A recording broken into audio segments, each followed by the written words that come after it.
আসসালামুয়ালাইকুম। আজকে আমি আপনাদের সাথে শেয়ার করব ফ্রান্স দেশটি কেমন, ফ্রান্সের বর্তমান অবস্থা কি, এবং এই যে আপনারা দেখতে পাচ্ছেন আমরা কিন্তু অলরেডি চলে এসেছি আইফেল টাওয়ারের পাশে, আর এই নদীটির নাম হচ্ছে সেইন নদী। এখন আমরা আইফেল টাওয়ারের যে ক্রুজগুলো থাকে বা বোটগুলো থাকে বা শিপও বলা যায়, ছোট আকারে যে শিপগুলো আছে এগুলো দিয়ে ঘুরে বেড়াবো, এবং ঘুরে বেড়ানোর সময় আইফেল টাওয়ারের যে সাইট সিনটা আছে সেটা ইনশাল্লাহ আপনাদের সাথে আমরা ভিউটা শেয়ার করব। আর পাশাপাশি আমি আরও কিছু কিছু ইনফরমেশন আপনাদের সাথে শেয়ার করব।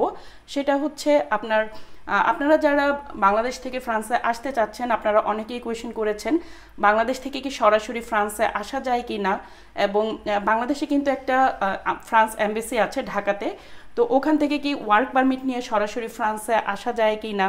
তারপর আপনারা যারা স্টুডেন্ট আছেন ওনারা কোয়েশ্চেন করেছেন যে স্টুডেন্ট ভিসায় আসতে কেমন খরচ হয়, এবং স্টুডেন্ট ভিসায় আসতে গেলে সেই ক্ষেত্রে আপনাদের আইএলটিএসের স্কোর সেটা কত লাগবে, এবং এখানে আসার পরে আপনাদের কি ধরনের অ্যামাউন্ট নিয়ে আসতে হবে বাংলাদেশ থেকে এখানে থাকা খাওয়ার খরচ বাবদ, প্লাস আপনাদের ব্যাংক স্টেটমেন্ট কীরকম দেখাতে হবে। আর এরপরে আমরা এই বিষয়গুলো আলোচনা করার পরে আমরা আরও কিছু বিষয় আপনাদের সাথে ইনশাল্লাহ শেয়ার করব। সেটা হচ্ছে ফ্রান্সে স্যালারি কীরকম, তারপরে ফ্রান্সে আপনারা যখন এই অ্যাপ্লাই করবেন, সেই অ্যাপ্লাই করার সময় আপনাদের অ্যাম্বাসিতে কি কি পেপারস ডকুমেন্টস কি কি সাবমিট করা লাগবে, এই রিলেটেড সকল ইনফরমেশন আজকে এই ভিডিওটির মাধ্যমে আমি দেওয়ার চেষ্টা করব ইনশাল্লাহ।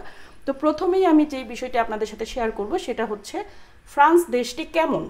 তো ফ্রান্স দেশটি আপনারা দেখতেই পাচ্ছেন খুবই সুন্দর একটি দেশ, এবং ফ্রান্সের যে ক্যাপিটাল সিটি আছে প্যারিস, আপনারা দেখতে পাচ্ছেন এই প্যারিস সিটিটাকে কিন্তু অনেকেই রোমান্টিক সিটিও বলে থাকে, কারণ এই সিটিটা এতই সুন্দর এবং এতটাই আপনার মনোমুগ্ধকর পরিবেশ।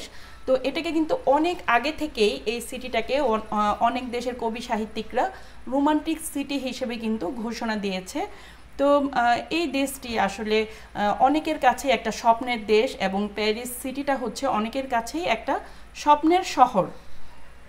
প্যারিস শহরটা কিন্তু অনেক পুরনো একটা শহর, এবং এই প্যারিস শহরের ভিতরে কিন্তু অনেক ঐতিহ্যবাহী ইতিহাস সম্বলিত অনেক কিছু আছে, যেমন আইফেল টাওয়ার আছে, তারপরে মোনালিসা আছে লুভ মিউজিয়ামে।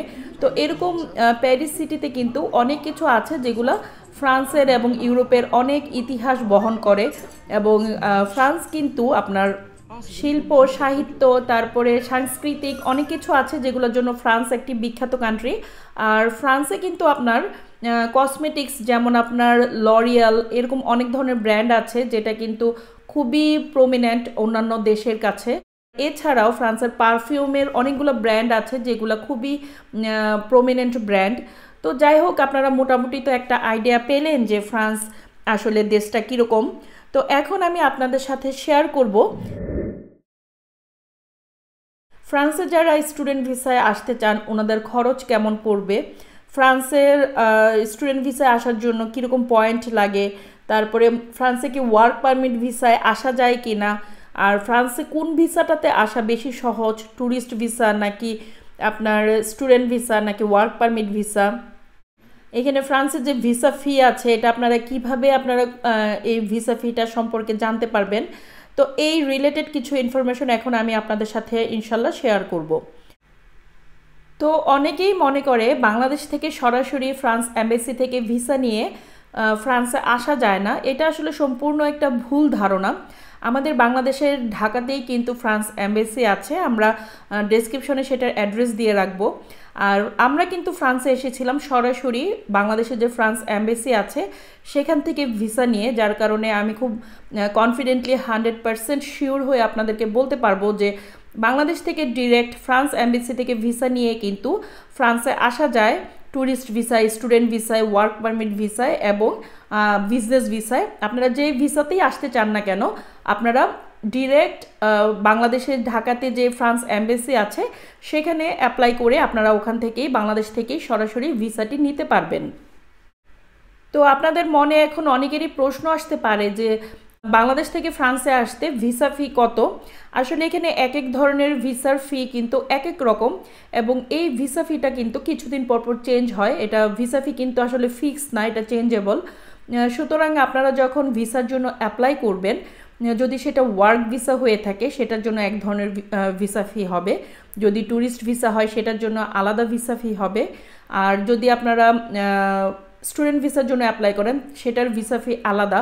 এবং এখানে যদি আরেকটা কথা বলে রাখা ভালো, যদি আপনাদের বয়স 18 বছর প্লাস হয়ে থাকে সেই ক্ষেত্রে ভিসা ফিটা একরকমের, আর যদি 18 বছরের নিচে হয় তাহলে কিন্তু আবার ভিসা ফি কিন্তু কম পড়বে। তো এভাবে আপনারা যখন অ্যাপ্লাই করবেন তখন কিন্তু আপনারা এই ভিসা ফিটা কত সেটা অনলাইনে চেক করে নিতে পারেন। এখন আমি আপনাদের সাথে শেয়ার করব ফ্রান্সে স্টুডেন্ট ভিসায় আসতে হলে খরচ কেমন পড়বে। সেই ক্ষেত্রে আসলে এটা তো অনেক কিছুর উপর ডিপেন্ড করে, যেমন আপনি কোন ইউনিভার্সিটিতে অ্যাডমিশন নিয়েছেন, সেই ইউনিভার্সিটিটা কোন সিটিতে অবস্থিত, মানে সেটা কি প্যারিসে অবস্থিত নাকি প্যারিসের বাহিরে অন্য কোনো সিটিতে অবস্থিত, আর এগুলোর উপরে অনেক কিছু আপনার খরচটা ডিপেন্ড করে। ভিসার জন্য অ্যাপ্লাই করলে ওখানে আপনার একটা ভিসা ফি আছে, আর আপনি যদি এই ভিসাটি পান তাহলে তো আলহামদুলিল্লাহ ভালো, আর যদি ভিসাটি কোনো কারণে না পান, আপনার অফার লেটার থাকা সত্ত্বেও এটা হতে পারে যে আপনাকে ভিসা দেওয়া হয়নি, সেই ক্ষেত্রে আপনাকে কিন্তু এই ভিসা ফিটা রিটার্ন দেওয়া হবে না এমবেসি থেকে। তো এখানে একটা খরচ আছে ভিসা ফি। তারপরে হচ্ছে আপনার এয়ার টিকেটের একটা খরচ আছে। এখন আপনি কোন এয়ারলাইন্সে আসবেন সেটার উপরে অনেক কিছু ডিপেন্ড করে, যেমন টার্কিশ এয়ারলাইন্স আছে, তারপরে কুয়েত এয়ারলাইন্স আছে। হ্যাঁ, তো এরকম আপনি চেক আউট করে নেবেন যে কোন এয়ারলাইন্সে আপনার কম টাকায় আপনি টিকিট করতে পারছেন। এটা আপনারা যখন আসবেন এর আগে এটা চেক আউট করে নেবেন। 60,000 টাকা থেকে শুরু করে 65,000, 70,000, এটা আসলে ডিপেন্ড করে আপনি কখন আসছেন। যদি সামারের সময় আসেন সেই ক্ষেত্রে একটু এয়ার টিকেটের ভাড়াটা একটু বেশি হয়। এভাবে আপনারা একটু চেক করে নেবেন যে তখন কোন এয়ার টিকেটে আপনি কমে আসতে পারছেন। তারপরে হচ্ছে আপনার এখানে যখন আপনারা ফ্রান্সে আসার কথা চিন্তা করবেন, এখানে একটা ব্যাংক স্টেটমেন্ট কিন্তু ভিসা নেওয়ার আগেই আপনাকে শো করতে হবে। আর ব্যাংক স্টেটমেন্টটা এটা অনেকেই জিজ্ঞেস করে যে আসলে কত টাকা দেখাবো আমরা ব্যাংক স্টেটমেন্টে। ইউরোপে কিন্তু আপনার একটা ভালো ফ্যাসিলিটিস হচ্ছে আপনার অনেক বেশি ব্যাংক স্টেটমেন্ট দেখানো লাগে না, লাইক আমেরিকা, কানাডা, অস্ট্রেলিয়া ওই দেশগুলোর মতো। ইউরোপে কিন্তু শিক্ষার জন্য অনেক শিথিলযোগ্য। এখানে আপনার যেটা লাগবে সেটা হচ্ছে আপনার সকল ডকুমেন্টসগুলো ঠিক আছে কিনা সেটা প্রয়োজন। সেটা নিয়ে আমি লাস্টে আপনাদেরকে বলবো যে কী কী ডকুমেন্ট লাগবে। ব্যাংক স্টেটমেন্টের জন্য যখন আপনি ব্যাংক স্টেটমেন্টটা রেডি করবেন তখন এটা যেন একটু অথেন্টিক মনে হয়, এটার দিকে একটু খেয়াল রাখবেন। যেমন এটা যদি আপনার বাবা আপনাকে পেমেন্ট করে থাকে সেটা মিনিমাম আপনি চেষ্টা করবেন আর কি 6 মাস 7 মাসের জন্য আপনার যে ব্যাংকে টাকাটা যেন থাকে আর কি। আর যদি এটা আপনার অন্য কোনো গার্ডিয়ান দিয়ে থাকে সেটা আপনি যখন ব্যাংক স্টেটমেন্ট শো করবেন এমবেসিতে সেটা আপনি ক্লিয়ার করে বলবেন, ওনারা যেন বুঝতে পারে যে আপনার এই ব্যাংক স্টেটমেন্টটা যিনি দিয়েছেন উনি আপনার গার্ডিয়ান। হতে পারে আপনার ভাই, হতে পারে আপনার বোন, সেটা কোনো সমস্যা নাই, তবে ওনাকে আপনার গার্ডিয়ান হিসেবে এখানে শো করবেন। আর এখানে ব্যাংক স্টেটমেন্টটা আপনার 12 লাখ টাকা থেকে শুরু করে 15 লাখ 20 লাখ, যত বেশি হবে ততই বেটার। তবে 12 লাখ টাকা, 13 লাখ টাকা, 14 লাখ টাকা এরকম একটা অ্যামাউন্ট আপনারা 6 মাসের জন্য ব্যাংক স্টেটমেন্টে দেখাবেন। তারপরে হচ্ছে আপনার কোন ইউনিভার্সিটিতে আপনি ভর্তি হয়েছেন সেটার উপরে একটা অ্যামাউন্ট আপনাকে নিয়ে আসতে হবে সাথে করে, কারণ আপনি কিন্তু যখন ফ্রান্সে আসবেন আসার সাথে সাথেই কিন্তু আপনি এখানে কাজ খুঁজে পাবেন না। আর অ্যাজ এ স্টুডেন্ট হিসেবে আপনি কাজ করলেও আপনি কিন্তু 20 ঘন্টা, সপ্তাহে 20 ঘন্টা কাজের পারমিশন পাবেন। তাহলে আপনি যদি সপ্তাহে 20 ঘন্টা কাজ করেন আর তাহলে আপনার এক মাসে কাজ করার পারমিশন থাকছে 80 ঘন্টা। তার মানে 80 ঘন্টা কাজ করার আপনি এখানে সুযোগ সুবিধা পাবেন। আর স্টুডেন্টদের জন্য প্রতি ঘন্টায় পেমেন্ট হচ্ছে 9.5 ইউরো করে। এর ভিতরেই কিন্তু আপনার ট্যাক্স আছে, সব কিছু আছে। তো সব কিছু মিলিয়ে আপনার এটা ক্যালকুলেট করে যদি হিসাব করেন সেই ক্ষেত্রে আপনার কিন্তু অনেক বেশি পেমেন্ট কিন্তু আপনাকে দেয়া হবে না এখানে কাজ করার বিনিময়ে, যেটা দিয়ে আপনি খুব স্বাচ্ছন্দ্যে এখানে চলতে ফিরতে পারবেন। এই জন্য আপনাকে প্রথম যে 6 মাস বা 1 বছরের যে খরচটা মিনিমাম 3 লাখ টাকা থেকে শুরু করে 4 লাখ টাকা এরকম একটা অ্যামাউন্ট আপনি সাথে করে নিয়ে আসবেন, যেন এখানে আসার পরে আপনার কোনো ধরনের প্রবলেম না হয়। তো এখন অনেকেরই প্রশ্ন হচ্ছে যদি ফ্রান্সে আমরা স্টুডেন্ট ভিসায় আসি তাহলে IELTS স্কোর কত লাগবে। এটা হচ্ছে আপনার 6 এর মতো লাগে। তবে এটা ইউনিভার্সিটির উপর ডিপেন্ড করে, আপনি যেই ইউনিভার্সিটিতে আপনি অ্যাপ্লাই করেছেন সেই ইউনিভার্সিটির যে ক্রাইটেরিয়াগুলো আছে সেগুলো একটু ভালো মতো পড়ে নেবেন। ওখানে কি ডিমান্ড করছে সেটার উপরে আপনার কিন্তু এই স্কোরটা ডিপেন্ড করবে। ম্যাক্সিমাম ইউনিভার্সিটিগুলো 6 পয়েন্ট চায়, তবে কিছু কিছু ইউনিভার্সিটি আছে যারা 6.50 চায়, আবার কিছু ইউনিভার্সিটি আছে যারা কিন্তু 7 পয়েন্টও চায়। আবার কোনো কোনো ইউনিভার্সিটি আছে যেখানে উল্লেখ করা থাকে যে আপনার বাংলাদেশ থেকে আইএলটিএস করাটা ম্যান্ডেটরি না, যদি আপনি চান তাহলে ফ্রান্সের যে ইউনিভার্সিটিতে আপনি এডমিশন নিতে যাচ্ছেন সেই ইউনিভার্সিটিতে আসার পরে আপনি এখান থেকেই কিন্তু আইএলটিএসের যেই কোর্সটা আছে সেটা কমপ্লিট করে নিতে পারবেন। এটা আপনি যখন ইউনিভার্সিটিতে অ্যাপ্লাই করবেন সেই ইউনিভার্সিটির যে রিকোয়ারমেন্টগুলো আছে ওইটা একটু ভালো করে পড়লেই আপনারা সেই ইনফরমেশনগুলো কিন্তু পেয়ে যাবেন। সুতরাং এখন আমি একটা আইডিয়া আপনাদেরকে অ্যাভারেজে বলতে পারি যে কেউ যদি ফ্রান্সে স্টুডেন্ট ভিসায় আসে তাহলে 4 লাখ টাকা থেকে 5 লাখ টাকা হাতে নিয়ে আসাটাই বেটার হবে। আর এই টাকাটার মধ্যেই কিন্তু আপনার যে আপনার এয়ার টিকিট সেটা প্লাস এমবাসির যে ভিসা ফি সেটাও এই টাকার ভিতর থেকেই যাবে। আর সব কিছু এর মধ্যে খরচ যাওয়ার পরে 3 লাখ টাকা থেকে 3.5 লাখ টাকা যেটা আপনার হাতে থাকবে সেই টাকাটা আপনার লিকুইড হিসেবে আপনি রেখে দিবেন, কারণ এটার জন্য আপনি ফ্রান্সে এসে আপনার যে কোনো ধরনের আপনি যেই আপনার ঘর ভাড়া তারপরে আপনার খাবার খরচ এই টাইপের খরচগুলো যেন আপনি মেনটেন করতে পারেন। তো এখন আপনাদের একটা কোয়েশ্চেন আমি অনেক বেশি পেয়ে থাকি, সেটা হচ্ছে আপনারা অনেকেই কোয়েশ্চেন করেন যে বাংলাদেশ থেকে সরাসরি ওয়ার্ক পারমিট ভিসা নিয়ে কি ফ্রান্সে যাওয়া যায় কি না। হ্যাঁ, আপনাদের কিন্তু বাংলাদেশ থেকে আমাদের যে ঢাকাতে যে ফ্রান্সের এমবাসিটা আছে ওখান থেকে কিন্তু আপনারা যদি ওয়ার্ক পারমিট থাকে তাহলে কিন্তু ওখান থেকে ভিসা নিয়ে আপনারা ফ্রান্সে সরাসরি আসতে পারবেন। আমাদের সাথে কয়েকজনের পরিচয় আছে যারা সরাসরি বাংলাদেশ থেকে ওয়ার্ক পারমিট অ্যারেঞ্জ করে এবং বাংলাদেশের যে ঢাকাতে এমবাসি আছে ওখান থেকে ভিসা নিয়ে সরাসরি ফ্রান্সে এসেছেন। তবে ওনাদের আমি যাদেরকে চিনি ওনাদের যে ওয়ার্ক পারমিটগুলো ছিল সেটা একটু আপনাদের সাথে শেয়ার করি। একজনের ওয়ার্ক পারমিট ছিল, উনি একটা ইউনিভার্সিটিতে প্যারিসে একটা ইউনিভার্সিটিতে লেকচারার হিসেবে এসেছেন। এটা একটা মানে হায়ার এডুকেটেডের ব্যাপার, উনি একটু হায়ার এডুকেটেড যার কারণে বাংলাদেশ থেকে সরাসরি লেকচারার হিসেবে কিন্তু ইউনিভার্সিটিতে জয়েন করেছে। 1 বছরের একটা ভিসা নিয়ে উনি এসেছেন ওয়ার্ক পারমিটে। তো আমি আরেকটা ফ্যামিলিকেও চিনি যারা আপনার ওয়ার্ক পারমিট নিয়ে সরাসরি বাংলাদেশ থেকে ফ্রান্সে এসেছেন, ওনাদের সাথে আমাদের কথাও হয়েছে এবং ইন্তিশারের সাথেও কথা হয়েছে আমার ছেলে। তো ওনারা যেভাবে এসেছেন ওনারা এসেছেন হচ্ছে টেকনিক্যাল সাইডের যে ভিসাগুলো হয় ওয়ার্ক পারমিটের সেখান থেকে ওনারা কিন্তু ভিসা নিয়ে এসেছেন এবং ওইটাও একটা ইউনিভার্সিটি এবং সেই ইউনিভার্সিটির যে কম্পিউটারের ল্যাব থাকে সেই ল্যাবের যে আপনার টেকনিক্যাল সাইডটা থাকে সেই টেকনিক্যাল সাইডের একজন এমপ্লয়ি হিসেবে মানে টেকনিক্যাল অফিসার হিসেবে উনি কিন্তু ওনারাও 1 বছরের ভিসা নিয়ে এসেছেন এবং ওনারা যেটা বললো যে এটা আসলে রিনিউয়েবল, যদি 1 বছর পরে ওনারা ভালো কাজ দেখাতে পারে তাহলে এটা 1 বছর পরে ম্যাক্সিমাম ক্ষেত্রেই কিন্তু এটা রিনিউ হয়ে যায়। আসলে ফ্রান্সে কিন্তু সরাসরি ওয়ার্ক পারমিট নিয়ে আসাটা একটু ডিফিকাল্ট এবং অন্যান্য যে কান্ট্রিগুলো আছে যেমন মাল্টা, লিথুনিয়া, তারপরে রোমানিয়া এবং ক্রোয়েশিয়া, এই দেশগুলোতে যেমন ওয়ার্ক পারমিট নিয়ে সরাসরি অনেকজন কয়েক হাজার এমপ্লয়ি একবারে আসতে পারে, এরকমভাবে আসলে ফ্রান্সে আসাটা একটু টাফ। সেই ক্ষেত্রে ফ্রান্সে কিন্তু আপনার ট্যুরিস্ট ভিসা এবং স্টুডেন্ট ভিসায় আসাটা একটু সহজ। আর ট্যুরিস্ট ভিসায় কিন্তু ফ্রান্সে প্রতি বছর প্রচুর পরিমাণে লোকজন আসে, কারণ ফ্রান্স তো একটা ট্যুরিজম কান্ট্রি আসলে।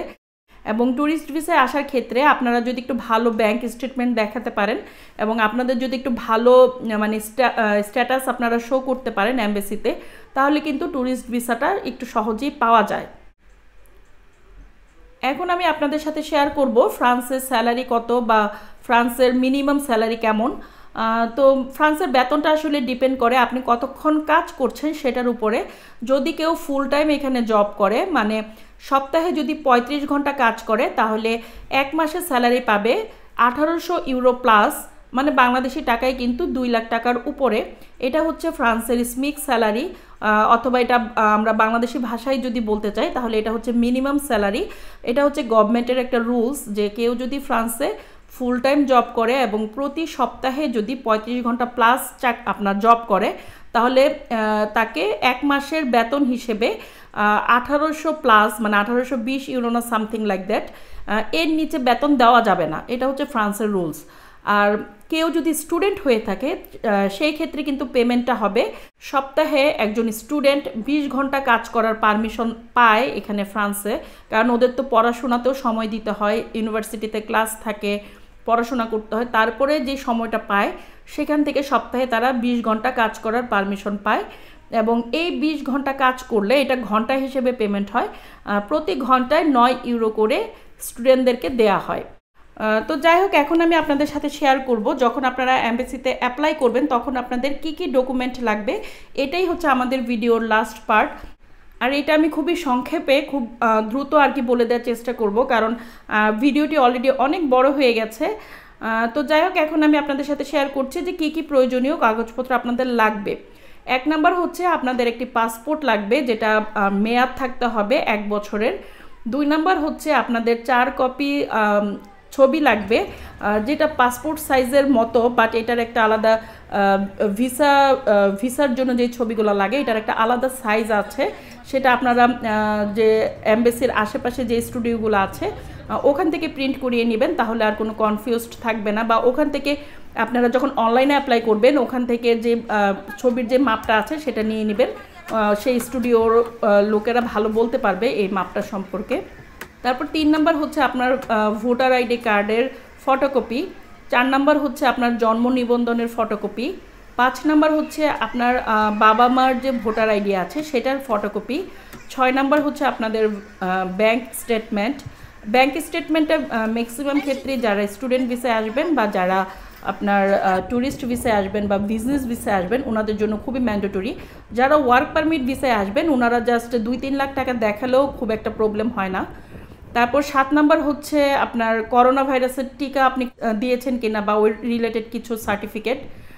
8 নাম্বার হচ্ছে আপনার IELTS এর স্কোর যদি স্টুডেন্ট হয়ে থাকেন, আর স্টুডেন্ট ছাড়া এটা অন্যদের প্রয়োজন হয় না।